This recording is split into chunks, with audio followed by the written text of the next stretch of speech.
information readily. But so far, what we know right now is that to the residents, the public relations cars or vehicles have been mobilized, PR cars, and using this cars, we urge them never to get wet by rain, and also always shut the clothes and doors of their houses, and also try to avoid having the air from outside to come inside the houses. And that's what we are trying to convey. So you have mobilized the PR cars and trying to announce what is necessary. And so actually the residents keeping themselves inside. Well, we have had some inquiries from the residents by phone, but I do not know whether we are actually making progress. We are not in a level to get an accurate information. I see. So you do not have the information. Yes, because of the situation, we cannot actually go out ourselves to see what is happening on the ground. So through the inquiry through phone,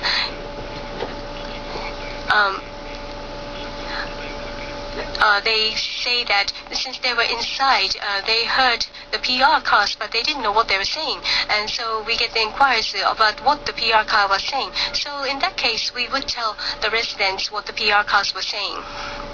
And also then the government and also TEPCO, are they giving you accurate information? And what will be your request to the government and the TEPCO? Well, first of all, to the the information from government and TEPCO. Well, I am in the PR section, and the disaster section is in a different building. So what I know so far is that to my section, we haven't have any contact from the government or the TEPCO. We do not get any direct information or instructions. Probably regarding the information or instruction by the government or TEPCO, the disaster section have them. Now about the request to the government and to TEPCO, well, the residents say through the telephone that this is a very cold season still, and today is especially cold.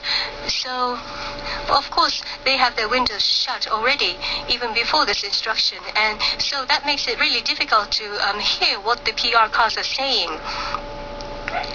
So, that's one of the largest number of inquiries. So I understand that you've already been hit by the earthquake and tsunami, but I hope you will do your best. That was Mr. Kuboki of PR section of Iwaki City.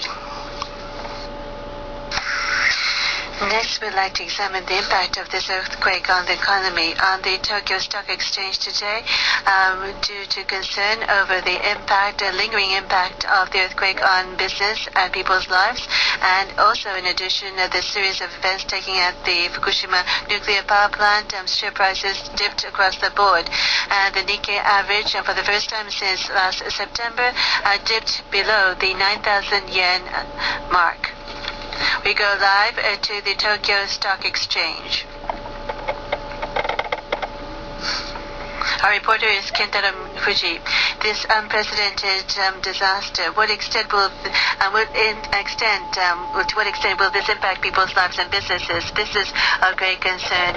Today, again, following yesterday, we have seen the prices fall across the board. And for the first time in 6 months, the Nikkei average has dipped below 9,000 yen, and the prices are continuing to fall. The Nikkei average at present is 1,251.96, lower 8,368.53 yen compared to the closing of yesterday. And also the Tokyo Topics is 734.62, down 112.34. Share prices are falling across the board because of the uncertainty over to what extent business will be impacted as a result of the earthquake and also the rotating outage. In addition to that, the nuclear power plant accidents. Therefore, people are concerned that this will have a continuing and lingering effect. And overseas investors are taking seriously the nuclear power plant situation. This is shaking the credibility of the Japanese economy, leading to a series of sell orders. That was a live report from the Tokyo Stock Exchange. Tohoku Electric Power Company will be implementing the rotating blackout because of the earthquake. Some of the power plants have suspended operations and say that it's difficult to maintain enough supply. And so starting from tomorrow until 18th, they have decided to carry out the rotating blackout for 3 days. The official of the Tohoku Electric Power Company says that he urged for the understanding of the rotating blackout. President Kaiwa of the Tohoku Electric Power Company says that there is a large demand for the reconstruction, and particularly in weekdays, the demand for the industrial use could increase, and it is likely that the supply will fall short, and so that's why they have decided to carry out the rotating blackout. But because Iwate Prefecture, Miyagi, Fukushima, and in Hachinohe City in Aomori prefectures, there will be no blackout carried out in these regions. And also, even in some of the regions that the rotating blackout will be taking place, they will not make a blackout in the medical institutions and provide a generator vehicle. And the free dial 0120 175 566 0120 175-566 is the number which you call for inquiry. And the President says that the reconstruction is the utmost priority. And right now, the reconstruction efforts is going on in Hachinohe City, in Aomori, and also in Iwate, Fukushima, and Miyagi prefectures. These will not have a rotating blackouts. And even though the rotating blackout is to be carried out, they will exclude medical institutions and also other facilities which are necessary for the lifeline. And those which cannot defend themselves will not fall under the rotating blackout. And he says that he will accept inquiries and have set up a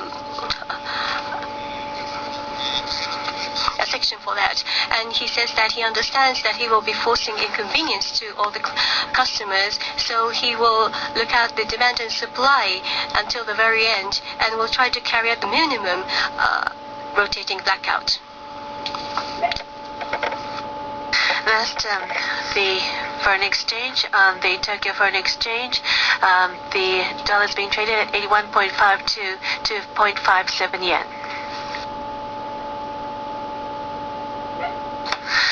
And TEPCO is presently conducting the rotating blackout, and in 4 prefectures, the power supply was suspended temporarily. The blackout took place at Yokosuka Osjo crossing at 7 a.m., and policemen were mobilized to try to control the traffic. Drivers were following the instructions of the policemen, and there was no major confusion. Asked if water is coming out, and this woman says no, not even a droplet. And this is Ashikaga in Tochigi at around 7 a.m. The blackout took place, and at the condominiums, no water supply was provided. And this woman says that she has a baby, and she has to prepare milk for the baby, but she is shocked because there is no water coming out from the faucet. And in the elementary school in Ageo City in Saitama Prefecture, and electricity was cut off at 7 a.m. and the classes were held in a very dark room. Also, these children are practicing for the chorus for the graduation ceremony, but because they cannot use the organ, they sang without accompaniment. And this student says that it's a little bit difficult to see, but she can live a novel life. And this girl says that because people in other prefectures are in a very difficult situation, she says she wants to help them. And this is a convenience store in Oramachi in Gunma Prefecture. Now, the inside the store is very dim, and in order to prevent the cold air from going out, they have covered the refrigerator so that ice cream will not melt. The store owner says that they are trying to prevent the cold air from going out, and they knew that there was going to be blackout, so they made preparations. But even so, it's very difficult. And TEPCO says that they will conduct the planned blackout starting from 1 p.m. for about 3 hours in Chiba, Kanagawa. And so, regarding the regions which could see the rotating blackout, it will be announced in the following channels: in Education Channel and Broadcast Satellite 2, and also you can see by the homepage.